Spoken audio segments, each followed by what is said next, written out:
রাব্বুল আলামিন বলেন, ও জিবরাইল, দুনিয়ার জমিনে যাইবা, যাইয়া আমি আল্লাহর কাছে এক মুষ্টি মাটি নিয়ে আসবা। সুবহানাল্লাহ বলতেন না? জিজ্ঞাসা করলো কেন? আল্লাহ বলেন, এই মাটি দিয়ে আমি আল্লাহ একটা প্রতিনিধি বানাবো। ফেরেশতা হযরতে জিবরাইল আলাইহিস সালাম দুনিয়ার জমিনে নামলেন। নাইবা মাটি থেকে যেই মাত্র মাটি নেওয়ার জন্য মুষ্টিটা হাত বাড়াইয়া দিবেন, মাটি ডাক দিয়া কই, জিবরাইল, এই মাটি নিয়ে তুমি কি করবা? আমি নেই নাই, আমার আল্লাহ আমাকে পাঠাইছে এই মাটি নেওয়ার জন্য। এই মাটি দিয়ে আমার আল্লাহ প্রতিনিধি বানাইবো। ওই প্রতিনিধি দুনিয়ার জমিনের মধ্যে আসবে। ওই মাটি ডাক দিয়ে কই, জিবরাইল, না না, ওই প্রতিনিধি দুনিয়াতে নামার আগে একটা প্রতিনিধি দুনিয়াতে আসছিল। ওই জাতির নাম ছিল জিন জাতি। এই জিন জাতিকে আমার আল্লাহ দুনিয়ায় পাঠাইছিল। সব বেঈমান হয়ে আল্লাহর সঙ্গে নাফরমানি করেছে। আমি মাটি, তোমাকে মাটি দিতে আমার ভয় লাগে, মাটি দিব না। ওই প্রতিনিধি জমিনের মধ্যে নাই মা আল্লাহর সঙ্গে নাফরমানি করবে, আমি মাটি এটা কোনোদিন বরদাস্ত করতে পারবো না। চিৎকার মেরে কন্যা আল্লাহু আকবার। কথাগুলো মনোযোগ দেওয়া লাগবে। আমরা মুসলমানের বাচ্চা, ইতিহাস আমাদের জানতেই হবে। মুসলমানদের ইতিহাসকে ইহুদি খ্রিস্টানের বাচ্চারা টাকা দিয়া মুসলমানদের ঈমান হরণ কইরা মুসলমানদের ইতিহাসের মধ্যে বিকৃতির কালো দাগ লাগাইতেছে। কথা বলেন ঠিক কিনা? এই জন্য জিবরাইল আলাইহিস সালাম চলে গেলেন। আল্লাহ ডাক দিয়ে কি, ও জিবরাইল, মাটি আনছুনি? জিবরাইল আলাইহিস সালাম বললেন, আল্লাহ, আমি মাটি কেমনে আনবো? আমার মাটির কান্দন দেখে আমি জিবরাইলের মায়া লেগে গেছে, এই জন্য আমি আনি নাই। আল্লাহ বলেন, ও ইসরাফিল, তুমি যাও, তুমি মাটি নিয়ে আসো। এবার হযরতে ইসরাফিল আলাইহিস সালাম মাটি নেওয়ার জন্য আসলেন। আবার মাটি ডাক দিয়ে কই, না না না, আমি দিব না গো, আমি দিব না, আমার ভয় লাগে। আমি মাটির বুকের মধ্যে মানুষ চলবে, আল্লাহর সঙ্গে নাফরমানি করবে, আমি মাটি কোনোদিন বরদাস্ত করতে পারবো না। ইসরাফিল আলাইহিস সালাম চলে গেলেন। আবার আসলেন হযরতে মিকাইল। মিকাইল আলাইহিস সালাম আসার পরে মাটি একই উত্তর দিয়ে দিলেন। মিকাইল আলাইহিস সালাম চলে গেলেন। এবার হঠাৎ করে আমার আল্লাহ বলেন, আজরাইল, তুমি যাও, মাটি নিয়ে আসো। এবার আজরাইল আলাইহিস সালাম মাটি নেওয়ার জন্য জমিনে আসলেন।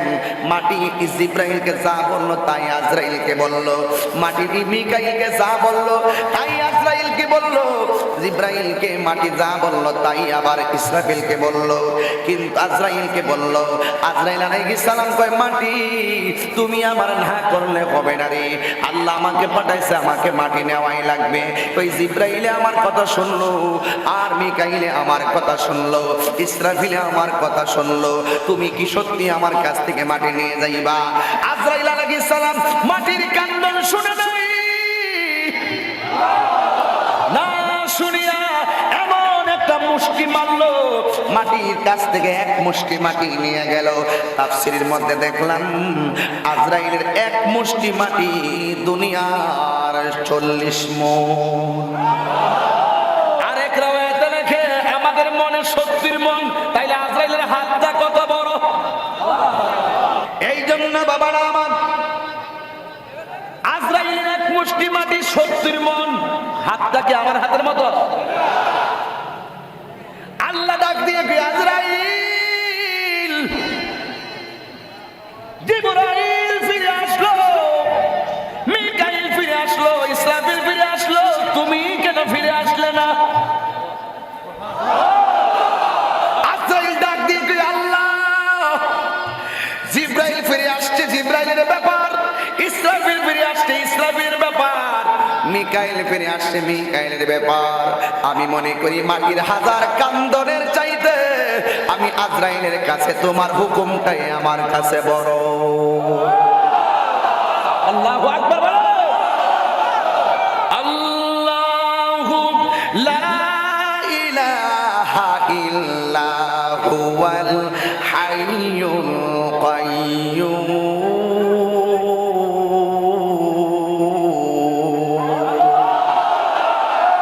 যিনি ছিলেন, যিনি আছেন, যিনি থাকবেন, ও বয়াল গাছের মানুষ, জবানটা খুইলা বলো তিনি কে? দুই হাত তুলে বলো তিনি কে? এখনো আল্লাহ আছে না নাই? বৃষ্টি দেওয়ার মালিক কে? না দেওয়ার মালিক কে? আল্লাহ ডাক দিয়ে কয় আজরাইল, তুমি যেহেতু মাটির কান্না তোমার মনকে গলাইতে পারে নাই রে জিবরাইল, এই মাটি দিয়ে আমি আল্লাহ দুনিয়ার জমিনে যত প্রতিনিধি বানাবো, আমি আল্লাহ যত প্রতিনিধি পাঠাবো, সকল প্রতিনিধির দায়িত্ব, সকল প্রতিনিধির জান কবজের দায়িত্ব আমি আল্লাহ কাউরে দিলাম না। তোমার সামনে মা কাঁদবে সন্তানের জন্য, বাবা কাঁদবে সন্তানের জন্য। তুমি আজরাইলের মন যেহেতু শুরুতেই গলে নাই, ওই মুহূর্তে তুমি আজরাইলে ফিট হবে। এই জন্য আমি আল্লাহ তুমি আজরাইলকে কিয়ামত পর্যন্ত সকল প্রাণীর রূহ কবজ করার দায়িত্ব দিয়া দিলাম। আর আল্লাহু আকবার। এ বন্ধুরি কষ্ট হচ্ছে, কথাগুলো বোঝার দরকার আছে কি? এই জন্য আমার বাবা মাটি দিয়ে আদম বানাবে। কোরআন হাদিস খুলে দেখো, আদম তো সামান্য নয়। 12টার পরে এগুলাই চলে, ঠিক না বলে? অসুবিধা হইব? আমি মাঝে মাঝে বলি, যে যাই বলুক না কেন তাহিরি, তাদের কথাই রসুলের শান বন্ধ করবে না। যেই যা বলুক না কেন তাহিরি, কাহার কথাই নবীর শান ছাড়বে না।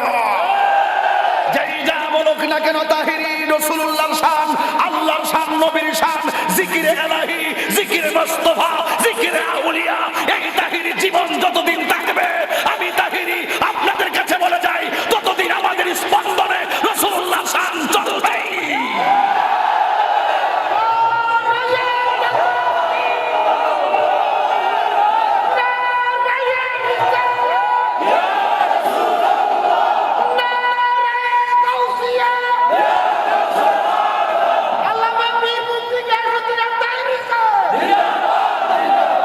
আল্লাহু আকবার বলে। মাটি দিয়ে কি বানাইব? আদম বানাবে। কি বানাবে? আদম বানাবে।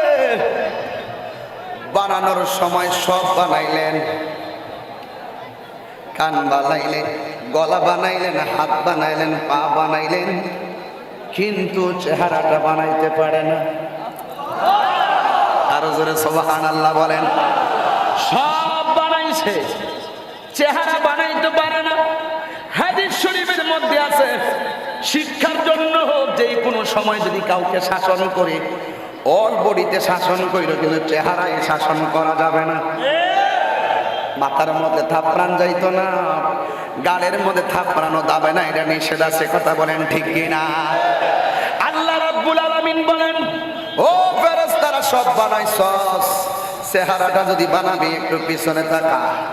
আমাদের একটা কি স্কুল, এটা কি, এটা কি, কি স্কুল? হাই স্কুলটা বানানোর সময় নকশা ছিল কি ছিল না? ব্রিজ বানানোর সময়, কালভার্ট বানানোর সময় নকশা লাগে কি লাগে না? আল্লাহ বলেন, তোরা যদি আদমের চেহারা বানাইবি, তাইলে পিছনে ফিরে তাকায়া দেখে একটা নকশা দেখা যায়, ওই নকশাটা দেখা দেখা আদমের চেহারা বানাইছে।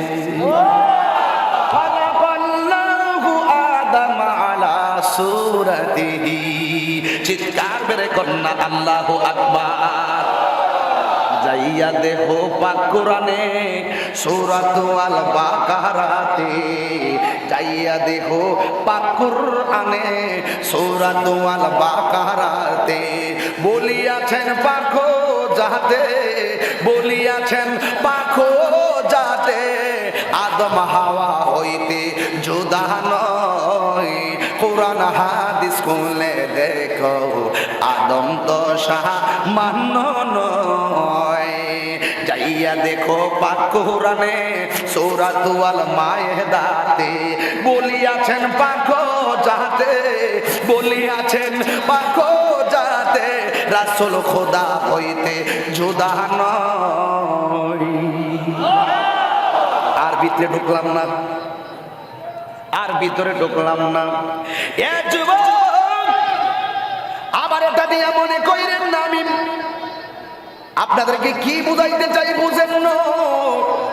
আমার আল্লাহ বলেন আদম বানাও, এবার আদম বানাইলেন, কিন্তু আদমে কথা কয় না, লড়ে না।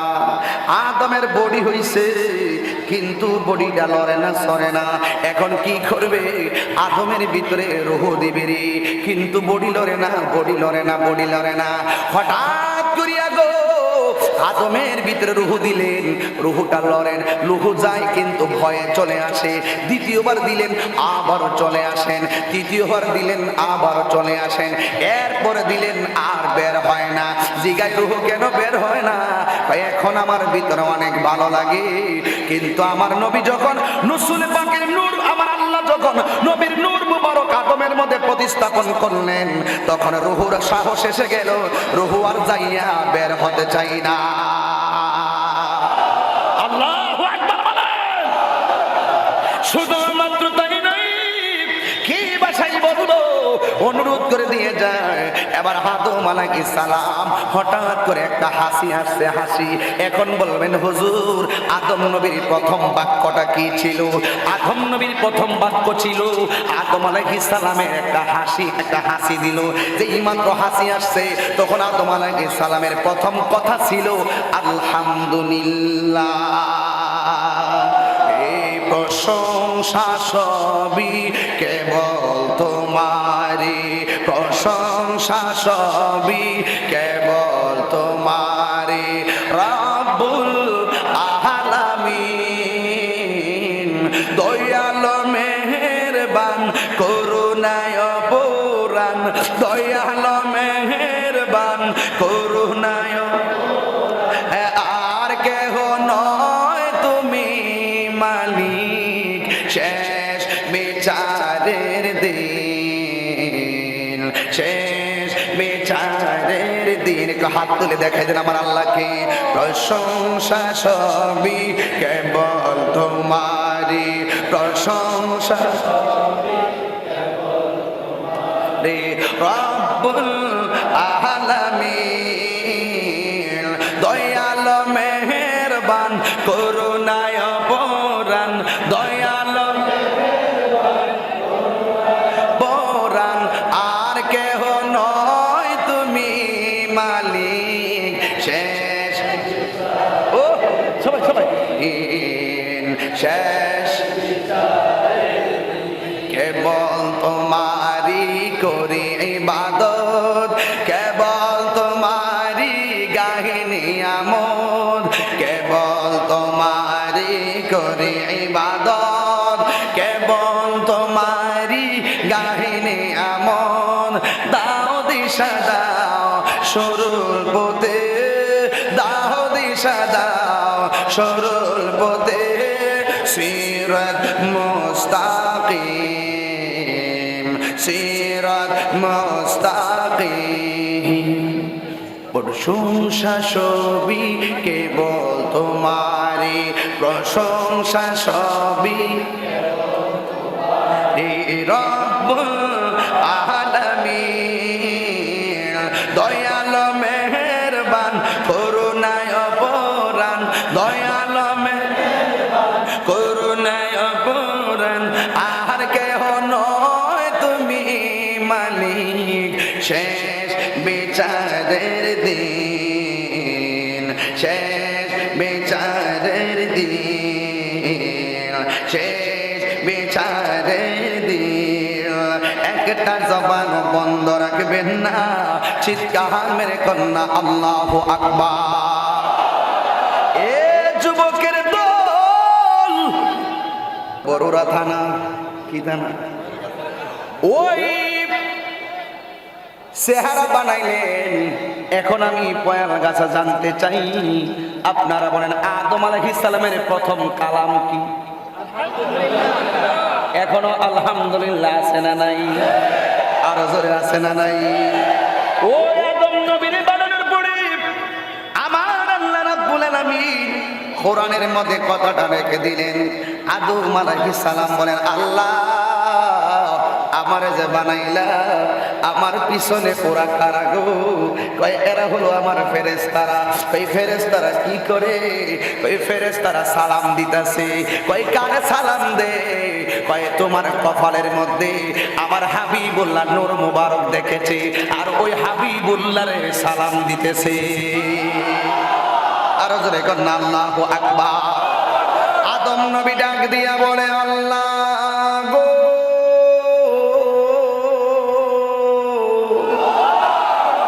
সবাই নবীর নূর দেখে আমার কপালে, আমি তো দেখি না।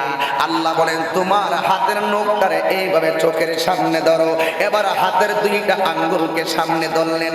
ওই নবীর নূর মুবারক, আমার আল্লাহর হাবিবের নূর মুবারক আদম আলাইহিস সালামের এই দুইটা নখের আয়না বানাইয়া দিছে। ওই আয়নার মধ্যে আল্লাহর হাবিবের নূর মুবারকটা যখন ঝলমল করতেছে, আদম আলাইহিস সালাম ওই নূর মুবারকে ঠোঁটের মধ্যে চুমা লাগাইয়া ওই চোখটার মধ্যে এই আঙ্গুলটারে লাগাইয়া দিল।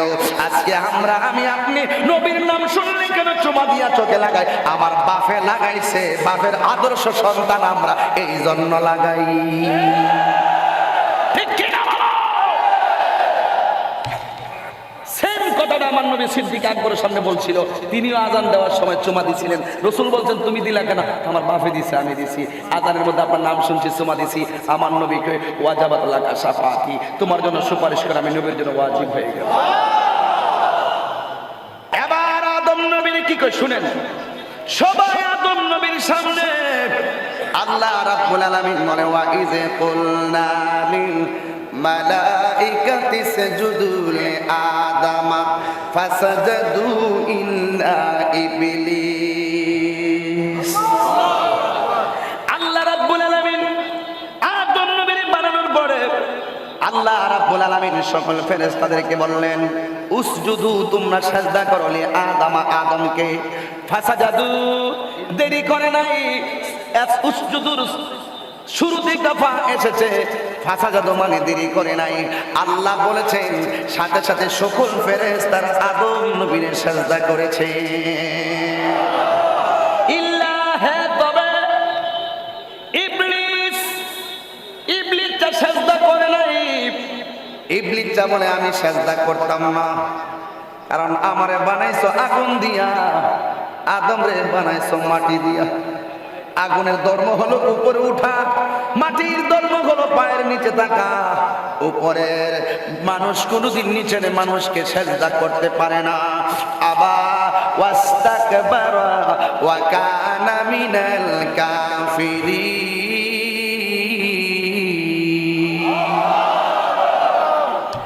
আবা শুধুমাত্র সাথে সাথে আল্লাহর কথা প্রত্যাখ্যান করলেন, ওয়াস্তাকবারা এবং অহংকার করলেন। আল্লাহ কি অহংকারকারীকে ভালোবাসে নাকি? ইন্নাল্লাহা লা ইউহিব্বুল মুতাকাব্বিরিন।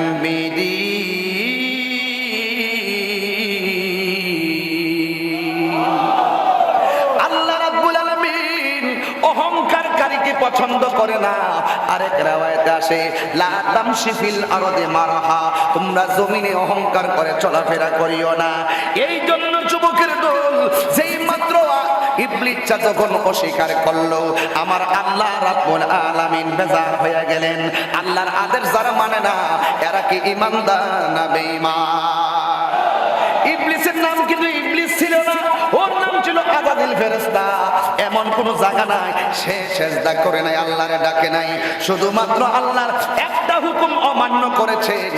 এই জন্য যারা বলে, যারা অনেক মানুষে ফতোয়া লাগায়, হুজুর সিজদা পাওয়ার মালিক একমাত্র আল্লাহ, স্বয়ং আল্লাহ উপস্থিত থাকতে বলছে সিজদা করো আদম রে, তার কারণটা কি? এর ভেদাভেদ বুঝে না। আমরা সিজদার পক্ষে না, আমরা এটাও জানি আল্লাহ ছাড়া কাউকে সিজদা করা যায় না। কিন্তু আমার আল্লাহ সেই দিন অর্ডার করেছিলেন, কারণ আমার নবী তো আদম নবীকে সিজদা করার উদ্দেশ্য কিন্তু আদম নবীর ছিল না। আদম নবী দামি হয়েছে, আদমের ভিতরে আমার নবীর নূর মুবারক ছিল। আল্লাহু আকবার বলেন। এই জন্য যুবক ভাইরা, অনুরোধ অনুরোধ। এবার আদম নবীকে সাজদা যখন করে নাই, ইন দি মিন টাইমে আমার আল্লাহ রাব্বুল আলামিন আদমকে বললেন, ইয়া আদম উসকুন আনতা ওয়া যাওজুকাল জান্নাহ ওয়া কুলা মিনহা রাগাদান হাইসু শি'তুমা ওয়া লা তাকরাবা হাযিহিশ শাজারা ফাতাকুনা মিনাল যালিমিন।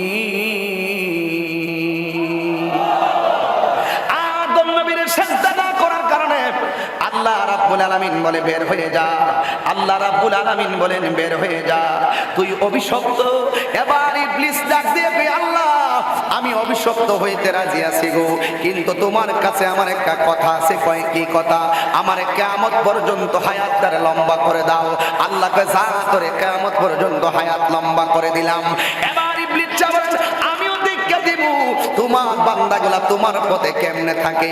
চ্যালেঞ্জ করে আসছে আমাদেরকে গুমরা বানানোর জন্য, চ্যালেঞ্জ করে আসছে আমাদেরকে পথস্খলন ঘটানোর জন্য। আল্লাহ রাব্বুল আলামিন বলেন আমার প্রেমিক বান্দা যারা, এদেরকে কোনোদিন গুমরা বানাইতে পারবে না। ঠিক কিনা বলেন? এই জন্য বন্ধু, এই ইবলিসটা যখন চ্যালেঞ্জ করলো, তখন আমার আল্লাহ তার অভিশপ্ত যখন বলে দিলেন, কিন্তু আদম নবীর পিছনে ইবলিসটা রয়ে গেল। ইবলিসটা যখন আদম নবীরে যখন সাজদা করে নাই, আদম নবীর সম্মানকে বাড়াইয়া দিলেন। আল্লাহ রাব্বুল আলামিন আদম নবীর সম্মান কিভাবে বাড়াইলেন? আল্লাহ রাব্বুল আলামিন বলেন, হে আদম উসকুন আনতা ওয়া যাওজুকাল জান্নাহ, তুমি এবং তোমার স্ত্রী, তুমি এবং হাওয়া জান্নাতের ভিতরে বসবাস করো। জোরে কি আল্লাহু আকবার বলবেন? ইয়া রাসূলুল্লাহ জোরে গো।